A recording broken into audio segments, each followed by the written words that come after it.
Muito bem, gente. Então, ó, vocês estão vendo essa tela aí, tá todo mundo vendo, né? Todo mundo aí acompanhando. Então, essa é a nossa primeira aula. Vocês podem ter certeza que esse seminário vai passar assim, ó, voando. Vai passar voando, tá? Então, ó, vocês que não sabem, né? Eu tenho um canal no YouTube, o canal o Reino Eterno, o canal Venha Teu Reino, né? Canal Venha Teu Reino.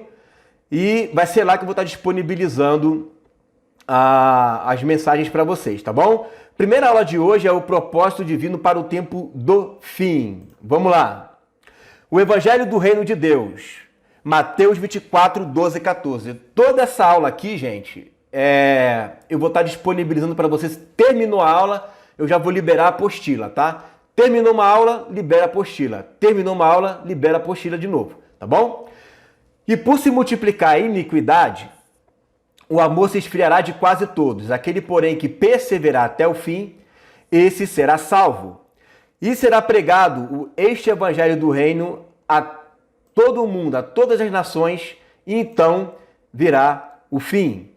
Então, uma das coisas que a gente vai aprender aqui é o seguinte, a respeito do reino de Deus. Tá? Então, olha só. E por se multiplicar a iniquidade. A palavra iniquidade, ali no grego, é anomia, certo? Anomia. O que significa a palavra anomia? Primeiro que a palavra essa partícula a, é uma partícula de negação, é não, certo? Não. Essa palavra a é negação. E nomia vem do grego nomos, que é lei, correto?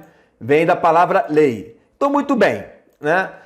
Por se multiplicar a não lei, o que é isso? E por se multiplicar a não obediência da palavra de Deus, certo? E por se multiplicar a não observância das instruções de Deus, então o amor se esfria. Mas se esfria de poucas pessoas? Não. O texto diz que vai se esfriar de quase todos. Gente, quase todos é o quê? É quase a totalidade. São profecias de Jesus. Eu costumo dizer que na primeira aula tem algumas noticiazinhas chatinhas, mas depois tem notícia boa também. Porque afinal de contas, né, o evangelho nada mais é do que boas novas, né? Então, Jesus está falando aqui que vai chegar um momento em que as pessoas vão estar como que se não tivessem se importando com a palavra de Deus, com as instruções de Deus, tá? E isso faz com que o amor se esfrie, correto? Isso faz com que o amor se esfrie, né? Então preste atenção, vamos continuar lendo. Aquele, porém, que perseverar no quê? A observância das instruções, tá? Aquele que perseverar a observância das instruções, a observância dos profetas, né? A observância daquilo que está escrito na lei dos profetas, porque você tem que entender que quando Jesus falou isso daí, falou em um contexto onde não havia um Novo Testamento. Você não vai chegar lá e vai ver Paulo pregando lá, dizendo, irmãos, vamos abrir aqui no livro de Gálatas, aquele livro que eu escrevi lá para Gálatas, né, que está lá em Gálatas. Não, ele não vai fazer isso, né? Por quê? Porque não havia uma compilação do cânon do Novo Testamento. Então, quando os apóstolos iam pregar, eles iam pregar de Gênesis a Malaquias. Essa era a Bíblia que eles tinham. O livro de Apocalipse foi escrito no final do ano 90, não tinha nem Apocalipse ali, né? Então, quando ele está falando da observação das Escrituras, ele está se referindo justamente a Gênesis, né, a Malaquias. Então, você pode observar que esses tipos de livros não são muito lidos pela igreja. Você já viu diversas pregações em cima do livro de Obadias, Naum, Sofonias, né? Não, por quê? Porque é um livro que muitas das vezes é desprezado, né? Graças a Deus que não faz isso tanto com o Novo Testamento, né? Mas a não observância deles também é como se você estivesse pegando o evangelho de 50%. E não pode ser assim, tá? E isso acaba esfriando. Mas aquele que persevera nisso que ele acabou de alertar, esse será salvo. Tá? Aí ele coloca assim, ó, e será pregado este evangelho do reino. Essa palavra este aqui no grego é touto, correto? Touto, que significa o mesmo evangelho, né? A mesma coisa que Jesus pregou, tá? E vai chegar um tempo, né, que as pessoas não mais pregarão o mesmo evangelho que Jesus pregou. Porque tem que ser o mesmo. Ele não disse será pregado outro evangelho. E a gente vai ver no decorrer da aula de hoje como que a história ela nos mostra claramente que as profecias, né, ela tem se cumprido cabalmente como os profetas e Jesus ele falou. Então ele está dizendo que vai ser pregado qual este? O evangelho que eu estou pregando para vocês hoje, discípulos, vai ser pregado em todo o mundo. E isso tem que ser feito para quê? Para testemunhar todas as nações. E ocorrerá que quando isto acontecer, virá o fim. O fim do quê? O fim desse sistema. Esse sistema hoje capitaneado pelo maligno, porque o mundo jaz no maligno. Correto? Então, ó, a realidade da igreja antes do tempo do fim. Quando eu falo tempo do fim aí, apenas uma questão de didática, né, que se refere aos dias que antecedem a vinda de Jesus. Ó, a realidade da igreja antes do tempo do fim. Olha o que Paulo profetizou, gente. 2 Tessalonicenses 2:3. Ninguém, de maneira alguma, vos engane, porque não será assim. Não será assim o quê?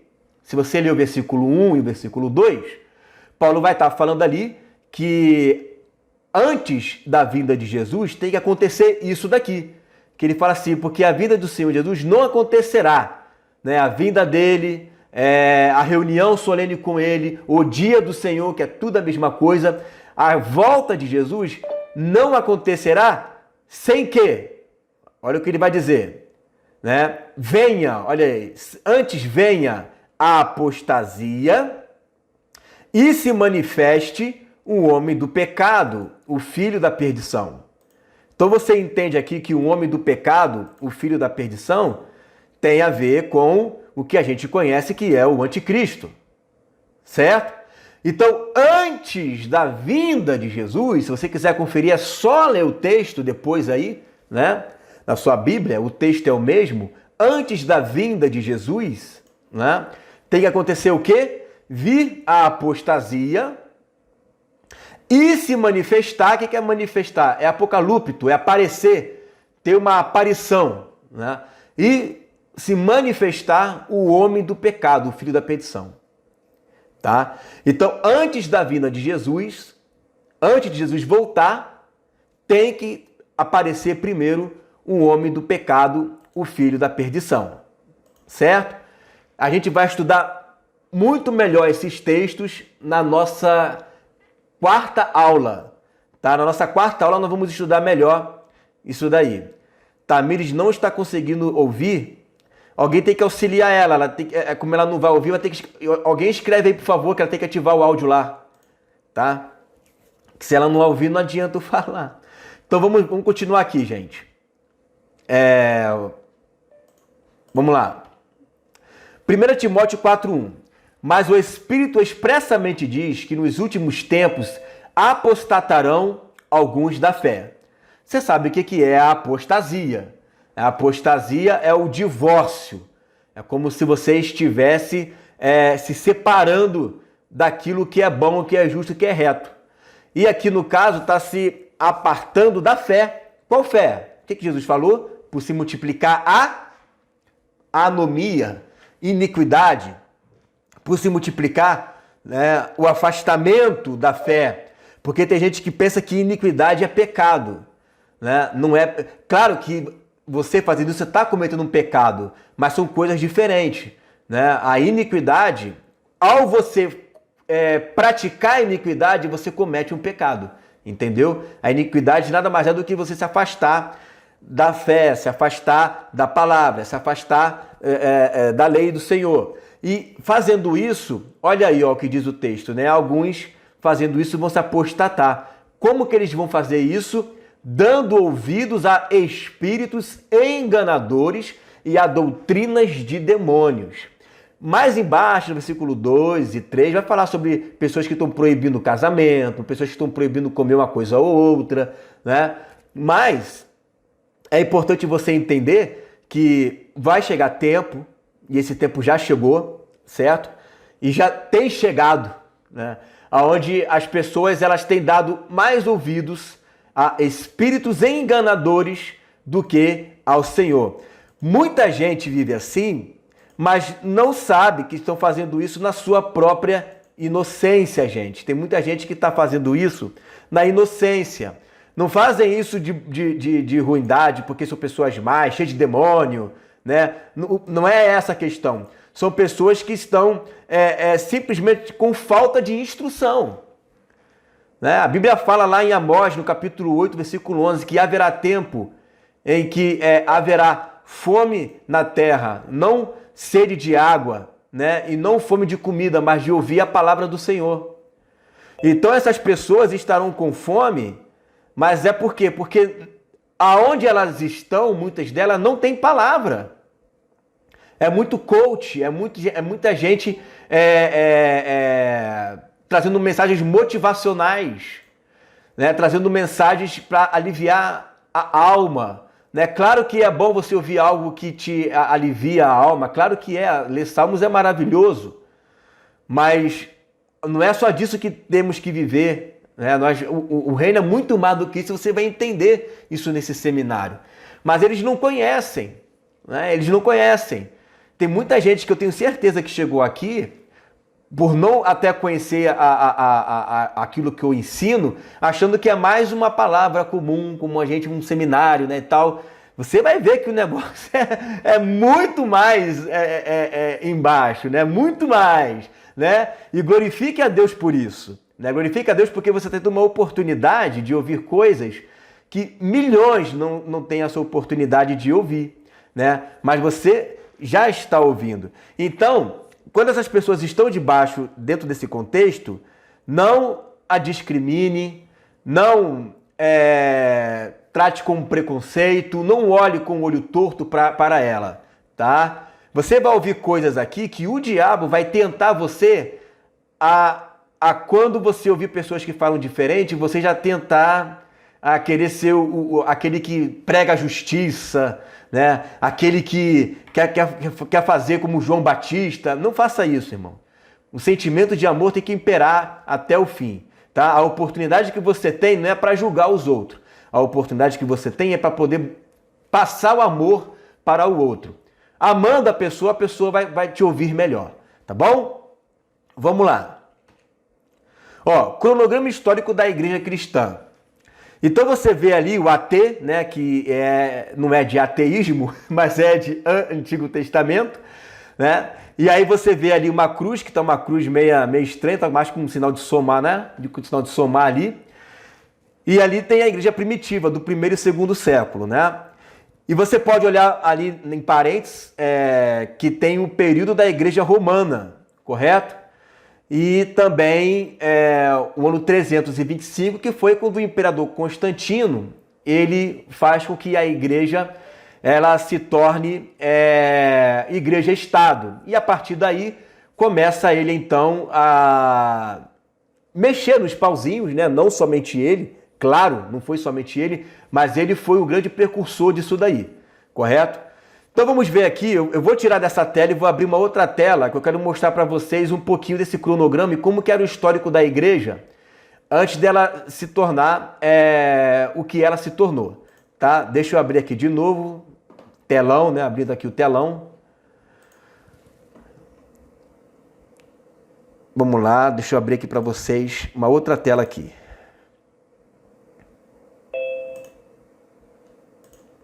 Vocês estão vendo essa tela aqui, mas não é essa tela que eu quero que vocês vejam, não. Eu quero que vocês vejam. Sai daí. Quero que vocês vejam essa tela aqui. Tá? Se travar, vocês me falam, tá bom? Se travar, vocês me mandam a mensagem aí que tá travando. Que aí eu dou meu jeito aqui. Olha só, quem foi esse camarada aqui, gente? Esse camarada aqui foi Irineu de Leão, certo?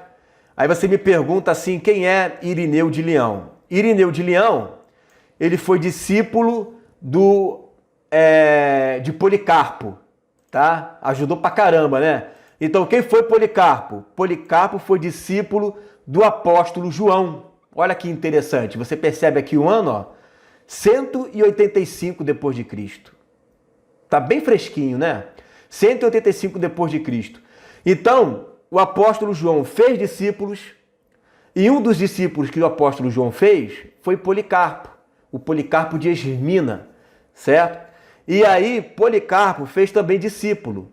E o discípulo dele foi Irineu de Leão. Eu tenho um livro dele, né, que ele escreve bastante bem contra as heresias da época. E ele vai colocar aí no seu terceiro livro, que é um combo de 5 livros e mais um tratado, né? Ele vai colocar assim, ó. Portanto, a tradição dos apóstolos que foi manifestada no mundo inteiro, claro, o mundo naquela época ali que eles conheciam, né? Pode ser descoberta em toda a igreja por todos os que queiram ver a verdade.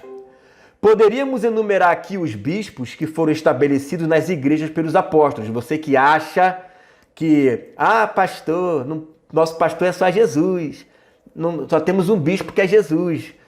Preste atenção, a pessoa que não conhece da história da igreja. A igreja sempre teve homens que eram autoridade, tá? Sempre foi assim, correto? Então, ó, vamos lá. Poderemos enumerar aqui os bispos que foram estabelecidos nas igrejas pelos apóstolos e os seus sucessores até nós. Por exemplo, Irineu, ele era bispo da igreja de Leão. Como é que era isso, né? Antigamente não havia denominações, não era denominações como há hoje. Então havia uma igreja local. Se lembra das cartas de João às igrejas? Ao anjo que está em Laodiceia, ao anjo que está lá em Sardes, né, e tal. Porque os mensageiros, os líderes locais eram assim. Por exemplo, não havia 3 igrejas, né, em Lages. Era uma igreja que ou se concentrava em casas ou em local de reunião e havia um bispo responsável por essa igreja local. Entendeu? Havia um bispo responsável por essa igreja local e esse bispo nomeava ali mestres, né, pastores, mas havia um bispo que respondia por ela.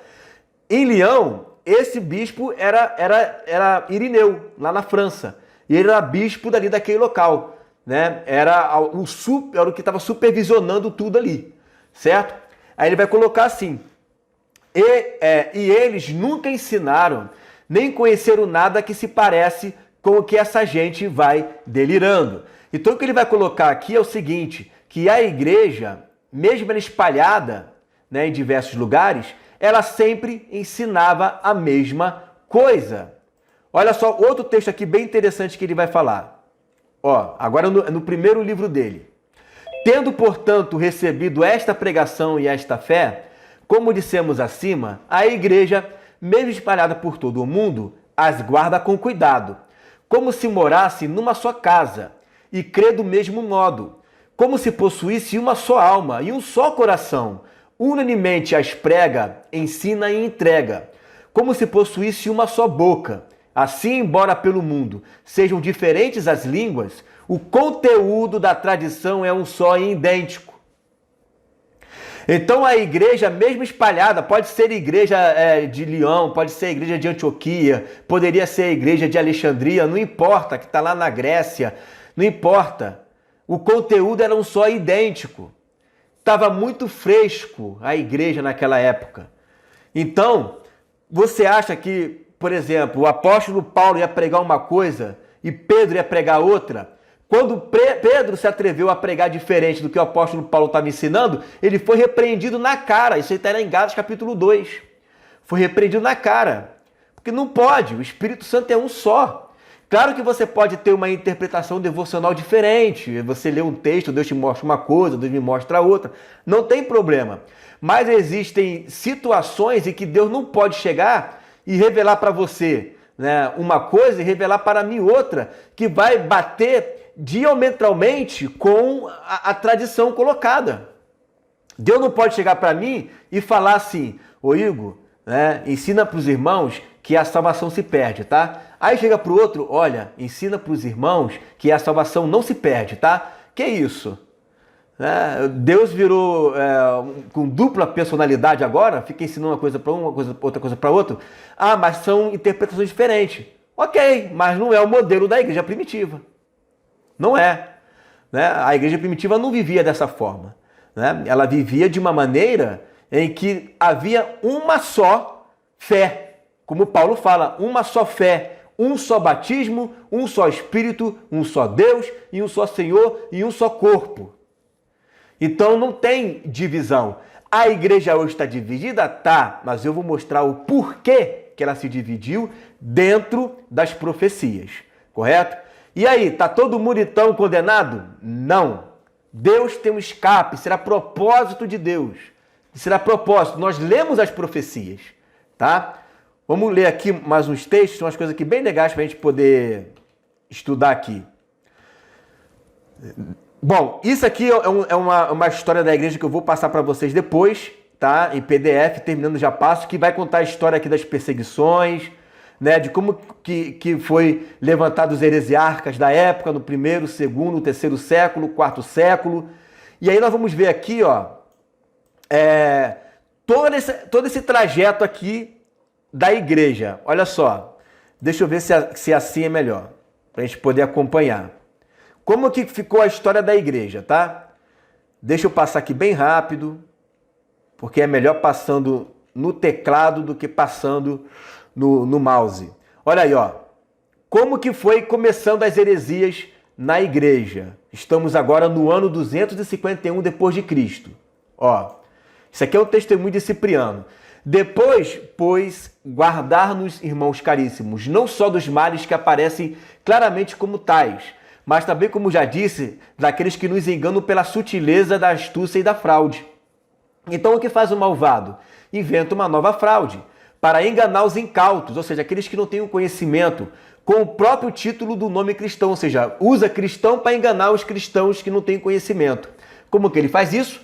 Introduz as heresias e os cismas, ou seja, divisões, né, para derrubar a fé. Como é que você derruba a fé? Criando divisão. Isso é um texto de um bispo de Cartago, do ano 250 depois de Cristo, tá? Antes da igreja se tornar Estado em 325. Vamos lá. Para contaminar a verdade e dilacerar a unidade. Então você introduz uma heresia, derruba a fé, contamina a verdade e quebra a unidade. Pronto, agora todo mundo pensa diferente. É assim que o diabo trabalha, tá? Disfarça seus ministros em ministros de justiça, ensina-lhes a dar à noite o nome de dia, a perdição o nome de salvação, ensina-lhes a propalar o desespero e a perfídia sob o rótulo da esperança e da fé, a apregoar o anticristo com o nome de Cristo, mestres na arte de mentir, diluem com as suas sutilezas toda a verdade. Por isto, o Senhor, falando deste nosso tempo, diz no Evangelho: quando vier o Filho do Homem, pensas que encontrará fé na terra? Lucas 18, 8. Você vê a preocupação dos bispos na época, e é por isso que o bispo Irineu, ele escreve um livro dessa grossura para combater as falsas heresias. Porque eles eram um tipo de igreja que eles zelavam pela palavra. Eles tinham um zelo muito grande pela palavra. Mas o espírito de engano estava vindo com muita força, né? E a perseguição trazia, olha o que eu vou falar agora, hein? A perseguição fortalecia a unidade da fé da igreja. A perseguição fortalecia a unidade da fé na igreja.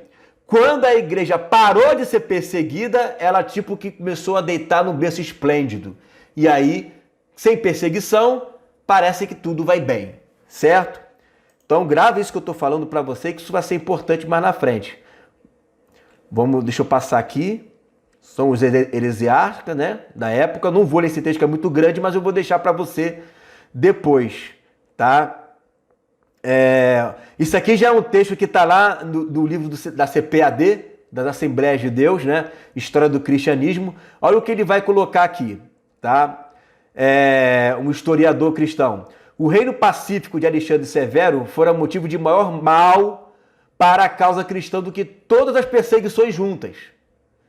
Então, às vezes, gente, você vai olhar a fé de pessoas que são perseguidas, elas é maior do que aquelas que não são. Por que isso? Porque a perseguição, ela vai separar quem realmente é fiel e quem não é. Você percebe a diferença? Né? Ela vai fazer essa separação. Né? Então, olha só. No seu tempo, a igreja, falta de zelo, começou a sentir-se cansada de estar em santa separação do mundo. E os bispos cristãos, ensoberbecidos pelo seu crescente poder e inconstância, aceitavam colocações da corte e acumular riquezas colossais. Foi então que os cristãos começaram a concordar com as filosofias da Grécia e de Roma, ou seja, começou a colocar dentro da palavra pura vã filosofia. Muita teologia, né? É porque são visões diferentes, é porque tem que ver a hermenêutica, tem que ver aí a homilética, tem que ver, né, o que pensam os maiores pensadores da reforma, o que eles acham disso, né? Começou a vir muita filosofia. E aí perdeu-se o quê? A revelação, né? E encontraram estímulos para a sua fé, declinante no misticismo ousado do Egito e da Arábia. Eu fiz uma live na semana passada que eu expliquei um pouco sobre isso, sobre as escolas literalistas e as escolas filosóficas, né, de Antioquia e de Alexandria, né? Então vamos lá. E portanto ninguém se deve admirar de que quando uma nova perseguição rebentou, muitos crentes verdadeiros desanimaram e manifestaram receio de que Deus os estava tratando conforme seus pecados, impedindo por esses receios. Ou seja, eles ficaram tão acomodados com a vida boa, que quando começou a perseguição, eles não quiseram aderir à perseguição, começaram a naufragar na fé, porque não estão acostumados com isso. É por isso que muita gente não gosta de estudar Apocalipse, porque tem medo de algumas perseguições que vão vir. Só que também não é assim, né? A gente também tem promessa de proteção, mas isso a gente deixa mais para frente. Então, olha só, impedidos por estes receios e esquecendo a suficiência que se pode encontrar em Cristo, alguns deles negaram a fé ou se tornaram culpados de dissimulação. O que era dissimulação? Vai explicar aqui, ó. Fingiram sacrificar um imperador ou falsificaram certificados de sacrifício, libelo, para assim evitar maior perseguição. Ou seja, mentiram, negaram ao Senhor, né? Negaram ao Senhor. É o que eles fizeram, tá? Em outras palavras, é isso. Tá aí o concílio, né? Agora preste atenção, como que a igreja... Gente, 5º século, você sabe o que é o 5º século? Ano 400 até 501. Então nós vamos ver como que a igreja ela foi se desviando, né? Foi se desviando até o Senhor vir restaurar a igreja. Vamos lá, ó. 431 foi proclamada Maria, a mãe de Deus, 5º século. 6º século, purgatório. Ano 600, o latim passa a ser usado como língua oficial nas celebrações litúrgicas.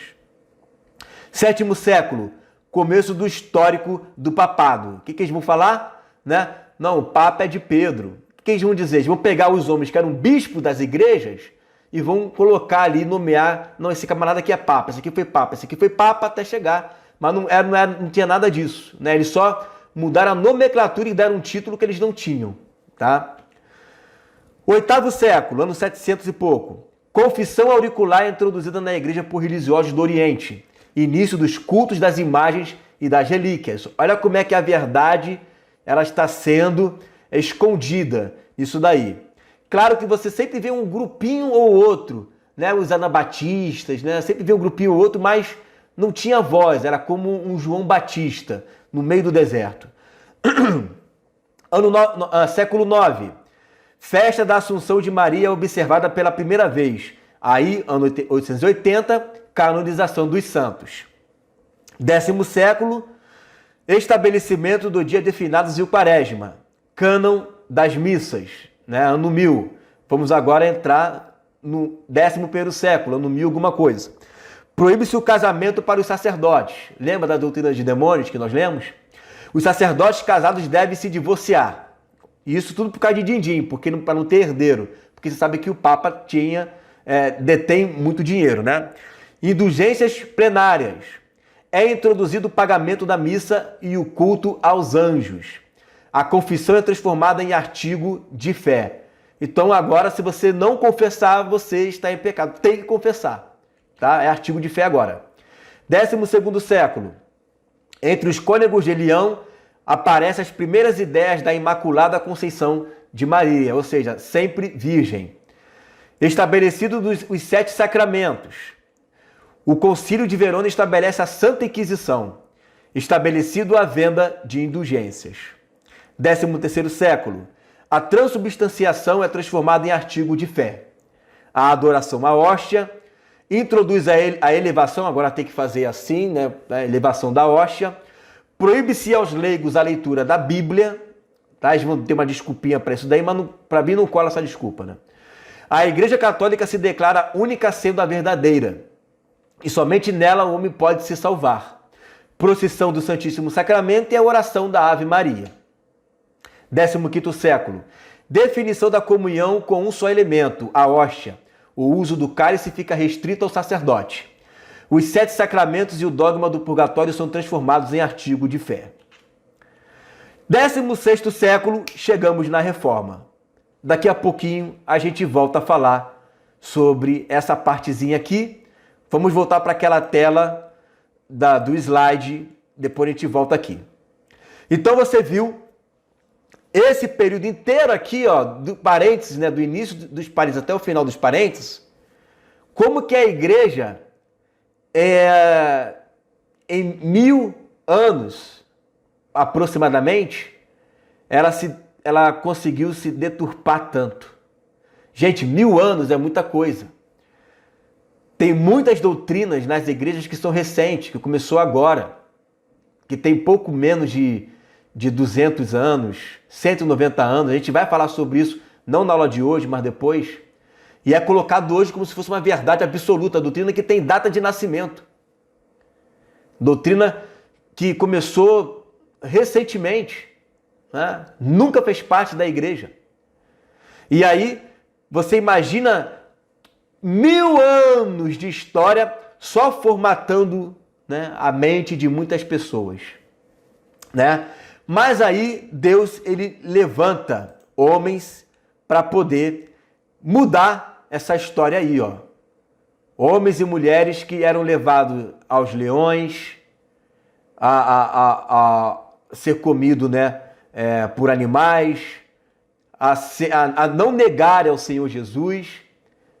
Muitas pessoas eram colocadas como tochas de esquina, tudo para que o evangelho chegasse a mim e a você hoje. Pessoas que hoje a gente reclama, né, de coisas bobas da nossa vida, enquanto eles ali, por causa da sua própria vida, como o próprio Senhor Jesus disse em Mateus 6, não é a vossa vida mais importante do que uma roupa, né? Mais importante do que o mantimento, e não é o seu corpo mais importante do que uma roupa. E a gente se murmura e se preocupa tanto com uma roupa. E esses irmãos estavam entregando a vida dele, porque não queriam negar a Jesus. Só por causa do nome de Jesus, né? Então, a verdade no coração deles era mais importante do que qualquer coisa. Mais importante do que a própria vida deles. Isso, para mim, é amor, né? E essas pessoas, eles pagaram um preço muito grande. E o galardão deles está garantido, eu tenho certeza disso, né? E aí você vê Constantino, voltando um pouquinho naquilo que nós falamos, ano 325, ele começa então a mudar o esquema da forma que a igreja ela deixa de ser igreja, corpo de Cristo, e passa a ser parte do Estado, tá? E aí agora o Papa tem as chaves ali, que a gente entende que não é isso, a gente vai falar um pouquinho sobre isso nas próximas aulas. E aí você vê os franciscanos, claro, isso aqui são franciscanos, né? Apesar deles não serem a favor disso daí, porque os franciscanos eram mais pacifistas, né? Mas a ordem de Francisco de Assis, querendo ou não, estava ali envolvido no catolicismo, né?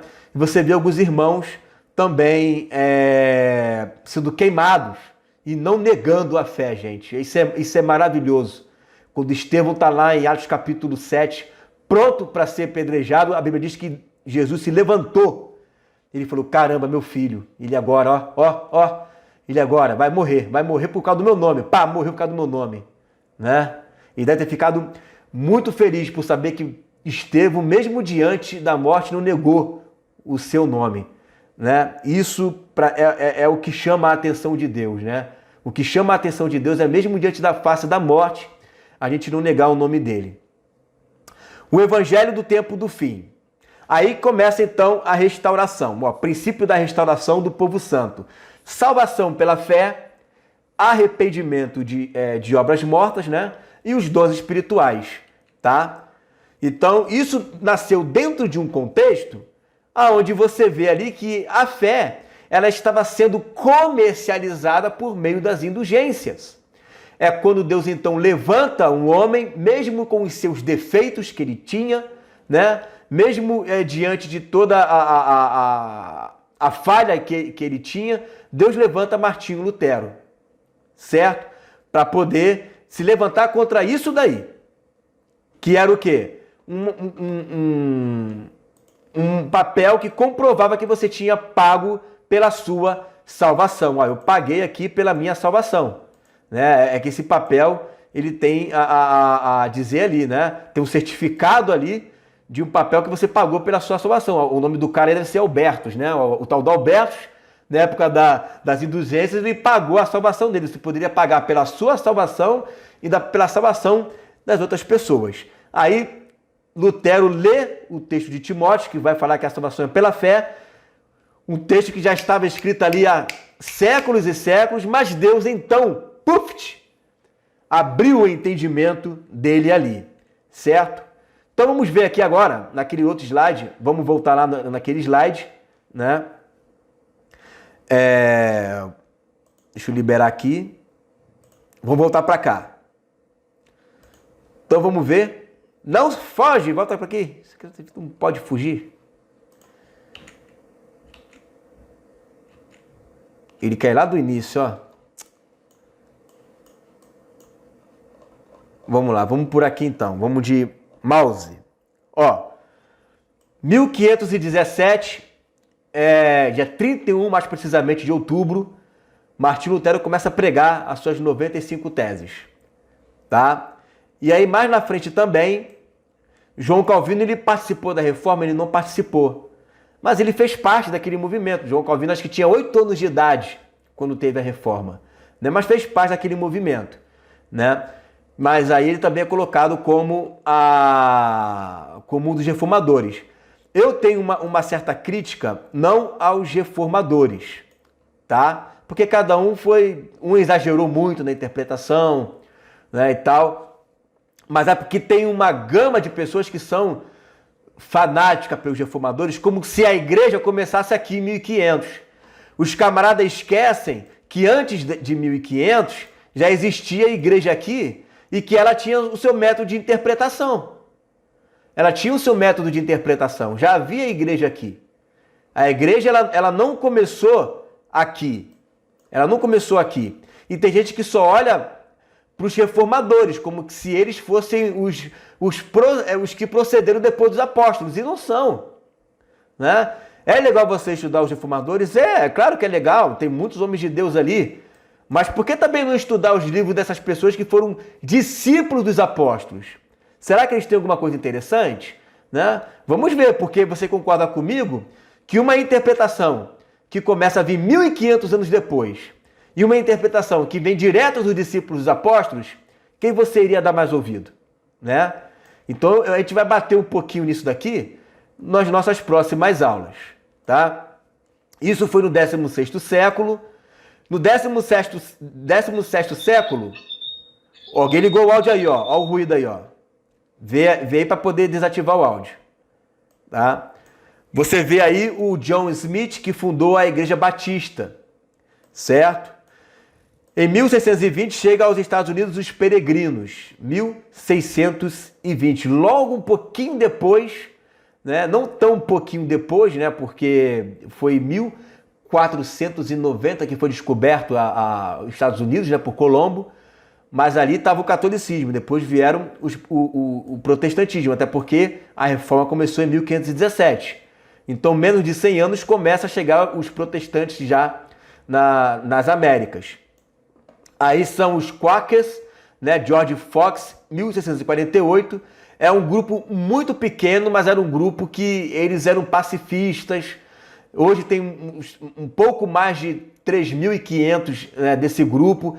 Eles não gostam de tecnologia, de televisão, de rádio, de celular, né? Eles se isolam, uns ficam lá no interior dos Estados Unidos, tem outro grupo no Quênia, que é um grupo maior, né? E eles querem ficar naquele mundo ali de roça, né? Onde eles têm alimento que eles mesmos produzem, né? Aquelas roupas de campo. Então é um grupo bem fechado, mas que tem a sua importância na história da igreja também, tá? Vamos continuar aqui. Século XVIII, aí começam os avivalistas. Porque preste atenção, o que estava acontecendo? Veio a Igreja da Reforma e veio falando assim: a salvação é pela fé. Amém? Eu creio nisso. Só que as pessoas estavam pregando que a salvação é pela fé, mas não estavam se santificando. Então, por exemplo, tinha igrejas, né, que o pessoal lá na Alemanha saía do culto e ia encher a cara de cerveja, saia de lá bêbado. Saia de lá caindo. Só é pela fé, meu irmão. Né? Então, não adiantava nada. Né? Então, o pessoal começou a acreditar que a salvação é pela fé, mas não tinha demonstração de fruto do Espírito. Então, Deus começa a levantar o quê? Avivalistas. Sem santificação, ninguém verá o Senhor. Aí começa, ó. Olha aí. John Wesley, evangelista, fundador da Igreja Metodista. Nicolás Ludwig, não vou ler isso aqui não, gente, não vou passar vergonha, vou falar só o Zinzendorf, fica mais fácil, tá? E depois você vê aí, né, George Whitefield, você vê aqui também Allen Richard, fundador da Igreja Metodista Episcopal Africana, tudo no século XVIII, tá? No século XIX, Deus começa então a restaurar um outro dom, né? Porque, por exemplo, você não vê na história da igreja, da Reforma para cá, Lutero falando línguas estranhas. Você vê isso? Eu não vejo. Mas as línguas estranhas já não estavam na palavra? Estavam. Está lá em Atos 2, está lá em 1 Coríntios capítulo 14, está lá, né? Mas você não vê Lutero falando. Aí é que tá, o pessoal fica focado nas pessoas da Reforma. Só que Deus está restaurando as verdades que foram enterradas. Deus está restaurando. Então eu não posso chegar e falar que só Lutero tem a verdade. Não! Deus levantou outros homens também. Lutero tem um pouquinho de verdade. Calvino também tem um pouquinho de verdade. Né? Os homens avivalistas, cada um tem um pouquinho de verdade neles. Deus não revela tudo para um homem só. É por isso que eu falo, né, que quando você se apega a um só pregador, a um só professor, é complicado.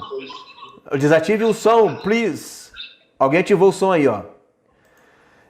Quando você se apega a um só pregador, é complicado. Eu falo para os meus alunos, tem alunos aqui meus daqui da igreja, eles são testemunhas disso, eu falo. Só ver aqui, mas rapidinho, peraí. Rapidinho, gente. Tem que desativar, senão... Às vezes a pessoa não sabe desativar, então deixa comigo. Deixa comigo que eu sei desativar, deixa comigo. Então, eu falo isso para os alunos da minha igreja. Eles estão aqui agora me assistindo, eles são testemunhas. Eu falo isso para eles, né? Tudo que eu falar, você confere nas Escrituras. Eu não sou o dono da verdade. Se os crentes de Bereia eram mais nobres do que os de Tessalônica, porque eles conferiam tudo que o apóstolo Paulo falava, e eles recebem elogio, eu quero ser como o apóstolo Paulo. Eu quero que vocês confiram tudo. Me ponham à prova. Contestem se você ficar com dúvida. Que quando a gente ensina algo que é de Deus, o pregador não pode ter medo do que está falando. Uma coisa que eu sempre falei desde criança, que eu pedi muito a Deus, que está lá em Atos capítulo 7, que quando os fariseus iam contestar Estevão, diz a palavra, que ninguém conseguia contradizer o que Estevão, né? Que ninguém conseguia contradizer o que Estevão falava. Porque havia um espírito na vida de Estevão. E uma das coisas que eu vejo, às vezes, né, quando eu vou conversar com o irmão e ele não tem a resposta, qual é a saída para a direita? É importante que cada um, né, tenha a sua visão. Claro que é importante que devemos amar, mas se você começou o assunto, não entra nessa, pelo menos comigo, não. Né? Vai até o fim. Ou então fala, poxa, irmão, não consigo, né, responder, vamos estudar junto. E isso vai acontecer comigo também. Eu prefiro falar isso, que eu não sei, vamos estudar, do que simplesmente dizer, cada um tem essa interpretação. Não, pô, isso aí não é espírito de humildade. Estamos aqui para aprender um com o outro. Né? Estamos aqui para somar um com o outro. Tenho certeza que tem gente aqui que tem algo da parte de Deus para falar para mim também. Tem alguns irmãos que já fizeram seminário aqui, que me fez pergunta, que me despertou e que eu aprendi com ele e que vai ser acrescentado nessas aulas. Toda aula eu aprendo. Mas o ter um coração ensinável é para todos. Agora, eu não posso chegar e dizer, não, eu sou de Calvino, eu sou de Armínio, você é de Cristo, né? Você é do Senhor. Todos nós somos dele, tá? Então, não foge, ele quer sair daqui, gente. Ô, Jeová. Então, olha só. Vamos lá. Aí tem, ó, 19º século, Deus começa a restaurar os dons espirituais.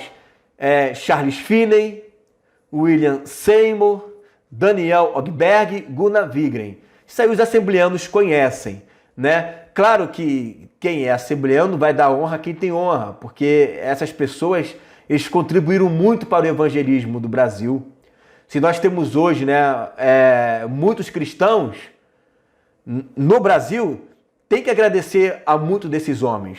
A gente já chegou, nascemos já no país, apesar de todos os defeitos que nós temos no Brasil, na igreja evangélica, mas é um ambiente favorável. Eu não precisei evangelizar você para você estar aqui essa noite comigo. Você já é um cristão de caminhada, né? Você já é um cristão que alguém ganhou você para Jesus, né? Alguém plantou, ganhou você e eu estou aqui regando em cima de outras regações que já foram feitas, né? Então eu vou chegar e vou dizer, esse bando de herege, a igreja hoje está falida. Não, não é assim.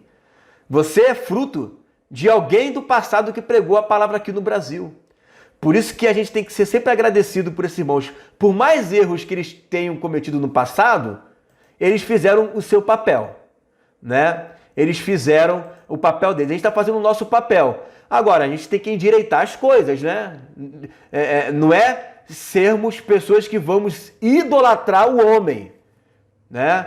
Não vamos idolatrar Spurgeon, não vamos idolatrar Charles Finney, não vamos idolatrar o Igor e ninguém outro youtuber, né? Nós vamos orar ao Senhor e o Senhor vai nos mostrar a palavra, porque é o Senhor que é o dono da vinha, tá? Então vamos lá, século 20 e 21.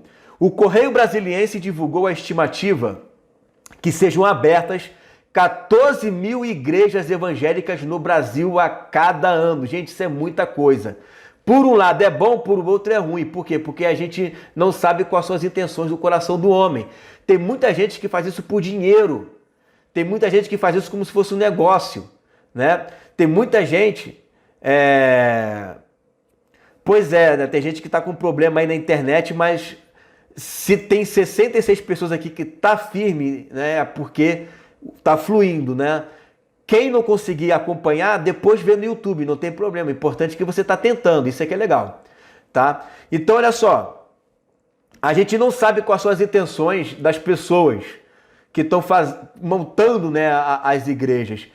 Eu já vi gente que montou a igreja porque brigou com o pastor, né? Brigou com o pastor, vou montar a igreja. Ou seja, montou a igreja debaixo de rebeldia, né? Que o Senhor restaure isso, né, em nome de Jesus. Mas a gente não sabe quais são as intenções. Tem gente que faz isso como se fosse um emprego, como se fosse um trabalho. Deus é testemunha, eu até falei isso hoje com uma irmã no áudio. É a minha oração, que eu prefiro 1000 vezes que o Senhor tire a minha vida se eu trabalhar para o reino de Deus como se fosse um emprego visando dinheiro. Eu prefiro que o Senhor tire a minha vida. Porque apesar do obreiro, né, ele ser digno do seu salário, não é o salário que vai me motivar a pregar, porque uma alma vale mais do que o mundo inteiro. Você está entendendo? Uma alma vale mais do que o mundo inteiro. Então eu não posso tratar o dinheiro como se fosse algo mais importante do que a alma. Né? A alma é mais importante do que o dinheiro. A gente busca o reino e o Senhor supre as outras coisas. Né? Mas que o Senhor tire a minha vida, se Ele for ver que na frente eu vou acabar amando, né, o dinheiro. Porque o amor ao dinheiro que é a raiz de todos os males. Né? E que isso nunca entre no nosso coração. Tá? Sempre vamos fazer as coisas por amor ao Senhor e não por causa do vil metal. Vamos voltar aqui para a nossa telinha. Já estamos quase terminando, gente. Segura firme aí a peteca, hein? Estamos quase finalizando aqui. Então, ó, vocês entenderam, né? Martim Lutero, John Wesley, Reverendo Seymour, são pessoas que eram avivalistas, gente. Tem histórias aqui de John Wesley, Charles Finney, que eram homens que eles tinham tanta santidade, buscavam ao Senhor, que teve uma vez que alguém foi, um repórter foi acompanhar a vida de Charles Finney. Por que que ele tinha essa unção na vida dele, né? E aí ele foi acompanhar ele. Alguém ativou o áudio? Olha aí, tá vendo como é que faz o eco? Eu vou ter que desativar aqui, deixa eu ver aqui, ó. O pessoal fica ali catucando no negócio, né? Catucando. Curiosidade é fogo. Então, ó, aí foram entrevistar não, eles foram acompanhar, um repórter foi acompanhar a vida, né, de Charles Finney e viu que ele subiu um monte para orar, mais ou menos ali por volta, né, de 8 da manhã. Como o cara que foi ver a vida dele ficou lá no monte mais de 10 horas, ele orando no monte. Aí, meu irmão, é muito fácil. Aí a unção vem que vem, né? Vem em mim que tá facinho, porque o cara tá ali se disponibilizando a orar. É igual a questão de Jesus quando foi andar sobre as águas. Ah, meu irmão, anda sobre as águas aí. Jesus andou, você pode andar também. Mas vai ler o texto. Jesus passou 12 horas orando no monte. Depois de ele ter orado 12 horas, aí ele foi andar sobre o mar. Ele passou 4 vigílias orando. E quantas vezes ele ia para o deserto orar a madrugada inteira? Você acha que Jesus ele fazia as coisas assim em passe de mágica? Ele fazia porque ele era um homem de oração. Jesus é exemplo da nossa fé. E esses homens eram avivalistas. E Deus está levantando uma geração de homens e mulheres que oram muito, porque Deus ele vai levantar a gente nessa mesma disposição, porque Deus está restaurando a sua palavra, tá? Então, ó, se você gosta de ficar vendo aí distrações, já afina a tua viola, certo? Então, olha só, gente. Agora aí o outro retrato, né? Salvação pela fé, uma restauração. Arrependimento, santidade, né? E os dons espirituais, pentecostalismo. Claro que no meio do pentecostalismo você vai ver ali muita maturidade. Isso é óbvio. Ao mesmo tempo que você vê igrejas que trabalham muito na área ortodoxa, né, uma área mais que não é voltada para o pentecostalismo, estuda tanto que acaba ficando frio, né? Então tem igreja que é muito pentecostal, mas não estuda nada, e tem gente que estuda muito, mas também não crê nos outros pentecostais. Aí também não dá. Jesus falou lá em Mateus 22, 29, errais porque não conheceis a palavra e nem o poder de Deus. Tudo é equilíbrio, gente. A vida do cristão é equilíbrio. A vida do cristão é equilibrada, não pode ser nem 8 nem 80. É equilíbrio. Então eu devo acreditar nos dons espirituais, mas não vou ficar, o camarada fala língua estranha, é o homem de Deus. Conversa fiada. O homem de Deus é quem tem fruto do Espírito, tá? Porque dom Deus dá para quem Ele quiser, certo? Agora, eu creio nos dons espirituais, porque isso é uma verdade em minha vida, né? E eu também me debruço nas Escrituras. Por quê? Porque nós devemos de amar a palavra, né? O Salmo 119, versículo 97 diz: ó, como eu amo a tua lei, ela é minha meditação de dia e de noite. Então, quem ama a palavra do Senhor, usa dela para a sua meditação, né? Ao mesmo tempo eu busco ao Senhor e eu busco os poderes mesmo, irmão. Eu quero curar os irmãos, porque quem ama não consegue ficar omisso à dor do outro. E eu quero dar essa graça na vida dos irmãos em nome de Jesus, né? Então, nós entramos aqui nessa área que é a igreja moderna. E você vê aí, é Evangelho Eterno, que está lá em Apocalipse capítulo 14. Né? A gente vai estudar isso na próxima aula, na aula de quarta-feira, sobre o Evangelho Eterno. Tem pessoas que não sabem o que é o reino. Se eu perguntar para você o que é o reino, talvez você não saiba responder. Ou talvez sim. Né? Então vai ser de grande acréscimo aí essa aula para você. Tá? E aí tem a igreja gloriosa, correto? Que é depois de tudo isso daqui. A igreja de hoje, ela está muito focada denominacionalmente. Muitas pessoas são dessa forma, né? Eu já vi várias pessoas que falam assim, rei, sou daquela denominação até morrer, rei, né? Ou seja, são amantes das denominações.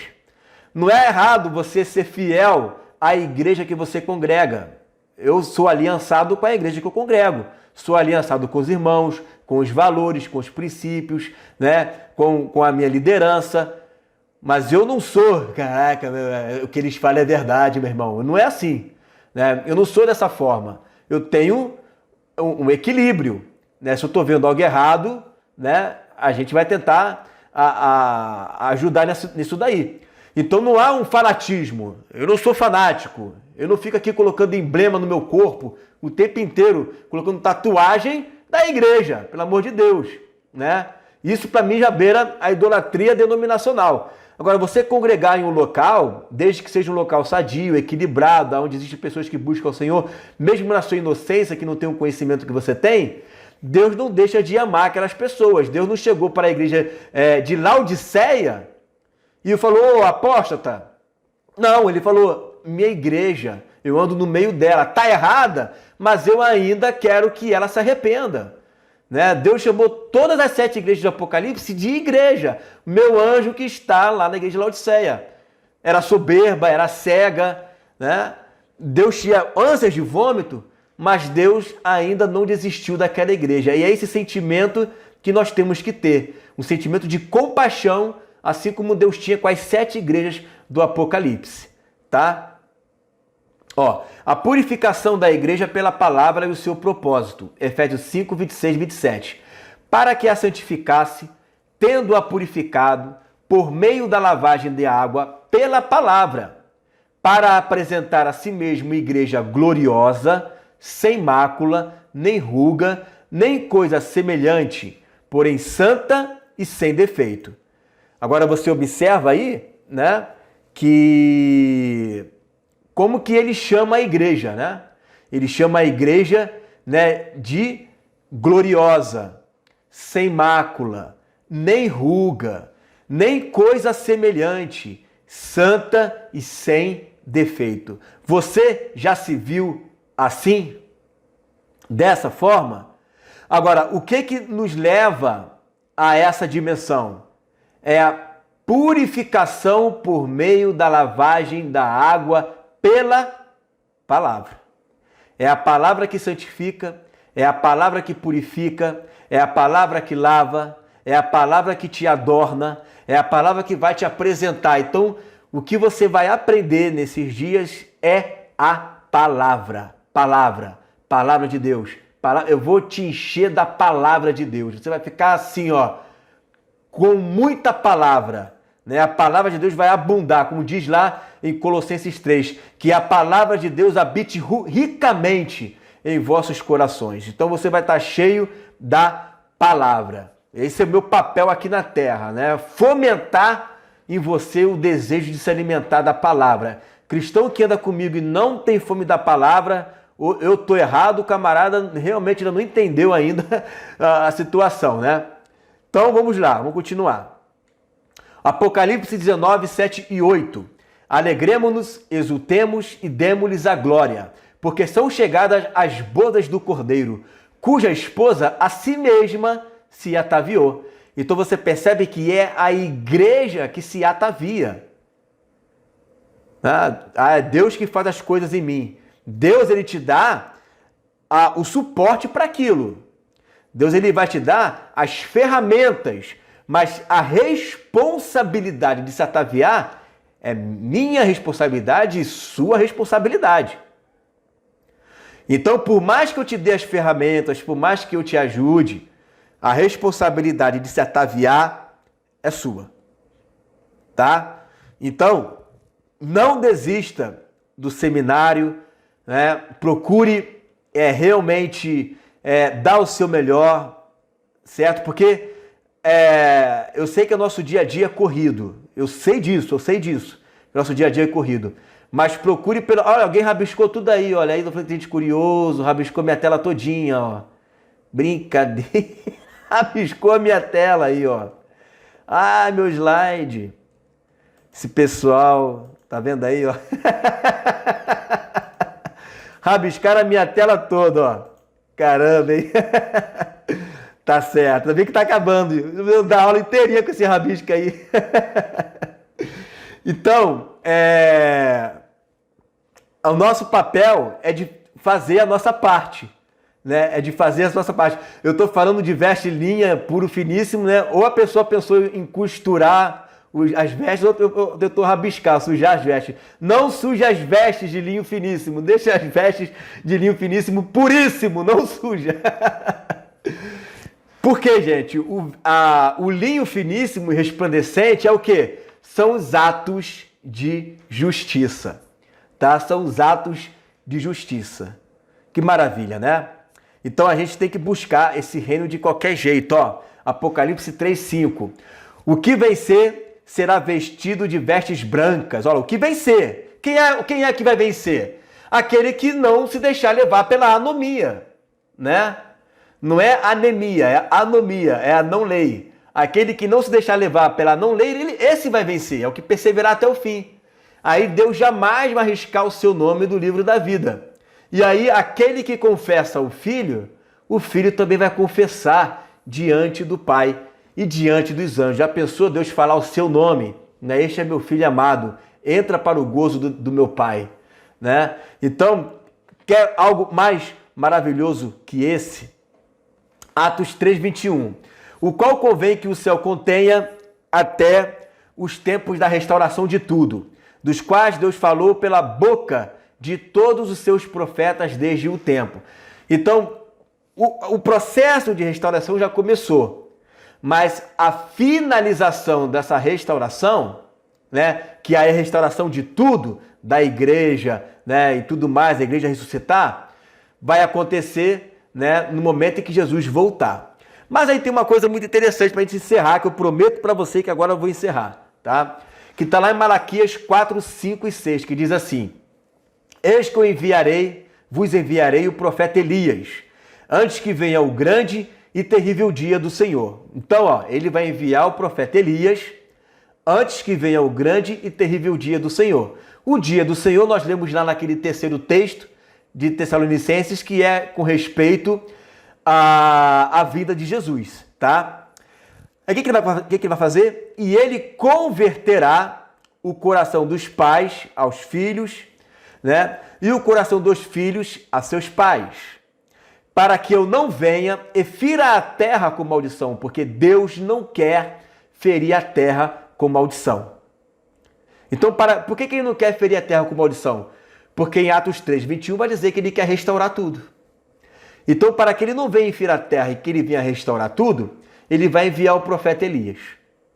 Aí você chega lá em Mateus, no capítulo 17, aí você vai ver, depois do Monte da Transfiguração, que os discípulos chegam para Jesus e falam assim: Jesus, por que os escribas e os fariseus dizem que é necessário que Elias venha primeiro? Aí Jesus fala para ele: em verdade vos digo que Elias já veio e fizeram com ele tudo o que quiseram. E eu também te digo que Elias virá. E quando ele vier, ele restaurará todas as coisas. Aí então os discípulos entenderam que ele falava acerca de João Batista. Então você observa o seguinte: Jesus disse que Elias veio e mataram ele na pessoa de João Batista, mas que ele viria de novo.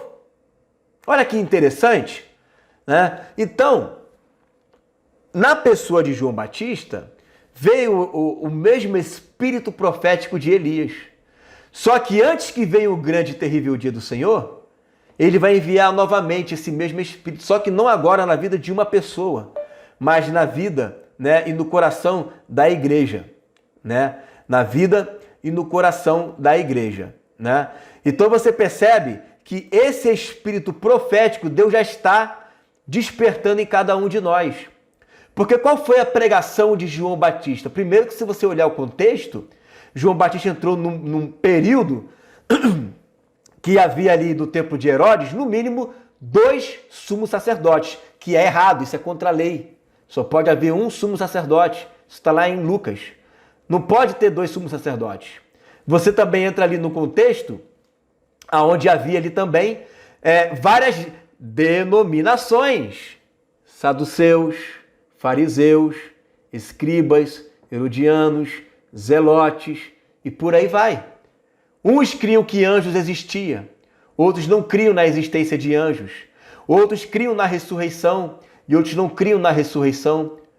Outros criam que Jesus, ao vir, ele viria para poder acabar com o Império Romano, que era a ideia de Judas Iscariotes, que forçou a barra para Jesus se revelar, né? Então, havia várias mentes pensantes ali, e aí vem João para trazer uma mensagem única. E o que ele vem trazendo na boca dele? Arrependei-vos, porque está próximo o reino de Deus. Então a nossa missão aqui é pregar o arrependimento e anunciar o reino de Deus. O reino de Deus está próximo. Nós vamos aprender muito acerca do reino de Deus. Quando o reino de Deus vier, vai se cumprir esse texto de Daniel 7:27. O reino e o domínio e a majestade dos reinos, debaixo de todo o céu, serão dados ao povo dos santos do Altíssimo. O seu reino será reino eterno, e todos os domínios o servirão e lhe obedecerão. Certo? Então, esse texto, né, é um texto que nós vamos estar estudando muito eles, né, a respeito do reino de Deus. Você vai sair daqui do seminário ouvindo muito a respeito do reino de Deus. Vai ser reino de Deus para lá, vai ser reino de Deus para cá, né? E eu tenho certeza que vai ser um divisor de águas. Eu acredito que as coisas que você já ouviu hoje já deu para você sentir como é que vai ser daqui para frente. Hoje foi um pouquinho de história, né? Um pouquinho do que Deus vem fazendo na igreja. Mas a partir de quarta-feira que vem a gente só vai de Bíblia. Bíblia o tempo inteiro. Bíblia o tempo inteiro, tá?